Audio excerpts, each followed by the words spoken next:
Pre matrimonial की आप बात कर रहे हैं, मैं जानना चाहूँगा किस तरह के केसेस प्री मैट्रिमोनियल में देखने में आते हैं और किस तरह का चेक कराना चाहिए एक आदमी को, और over the years pre matrimonial checks बहुत बढ़े हैं।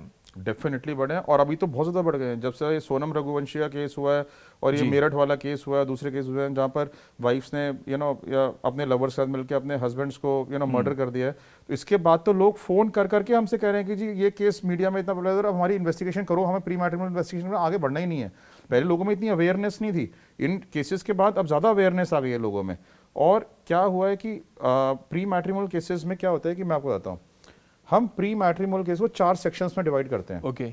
एक होता है अरेंज मैरिज केसेस, जिसमें नॉर्मल अरेंज मैरिज है। एक होता है love marriage cases. Love marriage cases में तो सभी जानते हैं कि लड़का एंड लड़की, boy and girl have fallen in love, तो उनके ज्यादातर इन केस में पेरेंट्स आते हैं इन्वेस्टिगेशन करने की, जो उनके बच्चे की चॉइस है वो सही भी है या नहीं है। लव मैरिज, हाँ हाँ, कई बार वो खुद भी आते हैं कि marriage is a very strong decision, important decision that I am going to make in my life. ठीक है, love is something different, marriage is something different. अगर मुझे मैरिज में जाना है तो I want to know the complete background of my partner, कि भाई मैं सेफ हूं या नहीं हूं। तो लोग खुद भी आते तो हैं। लड़के की फैमिली से ज्यादा लोग आते हैं, लड़की की दोनों की फैमिली से आते हैं। अच्छा, दोनों हाँ, की दोनों की फैमिली से आते हैं। सो जब लड़की वाले होते हैं तो उनको अपनी बेटी की चॉइस पे जो है हमेशा ये डाउट रहता है कि उसने सही लड़का चूज किया है नहीं। लड़के वालों की साइड पे ये डाउट रहता है इसने सही लड़की चूज करी भी है नहीं। ओके, ठीक है, तो इसलिए वो दोनों साइड से ही आते हैं।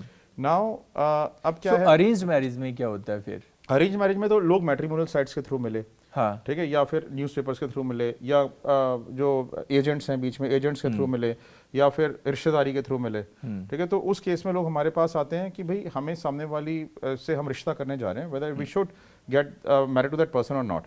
देन फिर हमारा एक तीसरी क्लासिफिकेशन होती है डिवोर्स्ड मैरिज केसेस, की पर्सन का पहले डिवोर्स हो चुका है, ठीक है, लेकिन अब वो जो है वो दोबारा से मैरिज करना चाह रहा है।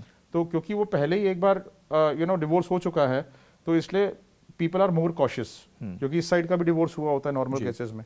फिर होता है चौथी क्लासिफिकेशन है इनफर्टिलिटी केसेस। इनफर्टिलिटी केसेस होते हैं जिसमें कि एंगेजमेंट हो गई है, but you see that your partner is always busy on calls, not paying much attention to you, interest नहीं ले रहा है इन द कोर्टशिप पीरियड। ठीक है, या फिर जो है वो हमेशा बिजी रहता है, वो जो है पार्टी बहुत करता है, अब जो उसकी वेयर अबाउट्स हैं, you are always unknown about is whereabouts, वो कहाँ जा रहा है, किससे मिल रहा है, क्या कर रहा है, you do not come to know. तो लोगों को शक हो जाता है, then they come to us कि भाई कहीं वो ऐसा तो नहीं है कि उनका पार्टनर किसी और पर्सन के साथ इन्वॉल्व है। तो इस तरह के केसेस होते हैं।